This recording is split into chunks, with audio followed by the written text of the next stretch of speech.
పరలోకమందున్న మా తండ్రి, మీకు హృదయపూర్వకంగా వందనాలు.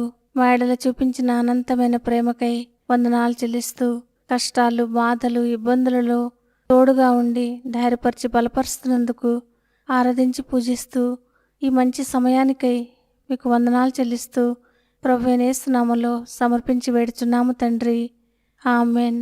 ఫిబ్రవరి 16 ఎడారిలో సెలయేర్లు అనుదిన ధ్యానమాలిక. నేను నిన్ను బాధపరిచితినే, నేను నిన్నిక బాధ పెట్టను.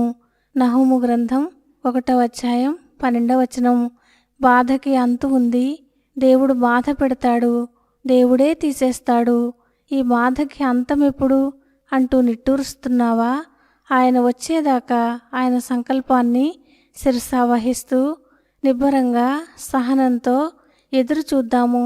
శిక్ష పొందడం వల్ల మనకి కలగవలసిన ప్రయోజనమంతా కలిగిన తర్వాత దేవుడే ఆ శిక్షను తొలగిస్తాడు.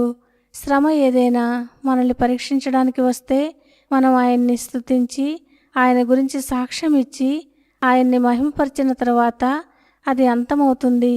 మనం దేవునికి ఆపాదించవలసిన ఘనత అంతా పూర్తిగా ఆపాదించకుండా ఒక శ్రమ మన నుండి తొలగిపోవాలి అని కోరుకోకూడదు. ఈ రోజున భయంకరంగా ఆకాశాన్నంటే కెరటాలు ఎప్పుడు చప్పబడిపోతాయో ఎవరికి తెలుసు? సముద్రం గాజులాగా నిర్మలంగా అయితే సముద్ర పక్షులు అలలతో ఎంత త్వరగా ఆటలు ఆడతాయో మనకేమి తెలుసు? శ్రమకాలం గతించాక, పనులను దుళ్ళగొట్టి తూర్పారబట్టడం అయిపోయాక గాదెల్లో ధాన్యం నిండుతుంది. ఇప్పుడు ఎంత దుఃఖంలో ఉన్నామో కొద్ది గంటలు గడిచాక అంత సంతోషభరితలమవుతాము. రాత్రిని పగలుగా మార్చడం ప్రభువుకి కష్టమేమీ కాదు. మేఘాల్ని పంపినవాడు వాటిని వెళ్ళగొట్టగలడు కూడా. దిగులు మాని ఉత్సాహంగా ఉందాము. ముందు కాలం మంచిది, దానికోసం ఎదురుచూస్తూ స్తుతులు పాడుదాం. మన పరమ రైతు అస్తమానము నలగగొడుతూనే ఉండడు. ఇది ఒక నిర్దిష్ట సమయంలో మాత్రమే. వర్షాలు త్వరలోనే వెలిసిపోతాయి.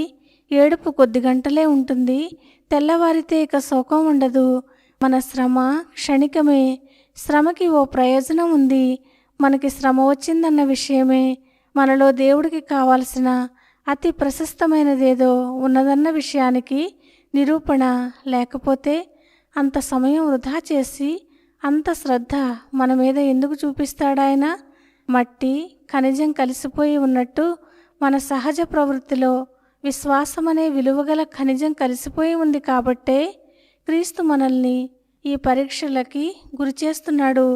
ఈ నైర్మల్యాన్ని, పరిశుద్ధతను వెలికి తేవాలనే ఆయన మనల్ని కొలిమిలో వేసి కాలుస్తున్నాడు. పీడితుల్లారా ఓపిక పట్టండి. ఆ కష్టాలు మనల్ని నిత్య మహిమ వారసుల్ని చేసినట్టు మనం చూస్తాము. ఆ ఫలితం ఇప్పటి కష్టాలను మర్చిపోయేలా చేస్తుంది. దేవుడు మనల్ని మెచ్చుకుంటూ అనే ఒక్క మాట, దేవదూతల ఎదుట మనకి జరిగే సన్మానం, క్రీస్తులో మనం పొందే మహిమ, వీటన్నిటి ముందు ఈ బాధలు లెక్కలోనివా?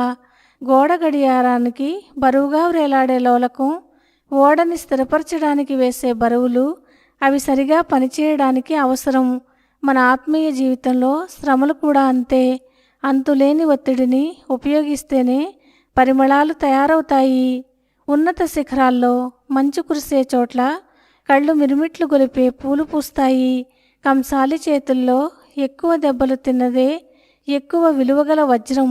శిల్పాలు ఎంత అందంగా తయారవ్వాలంటే శిల్పి చేతిలో అన్ని ఎక్కువ ఉలిదెబ్బలు తినాలి. ఇవన్నీ నియమాలే.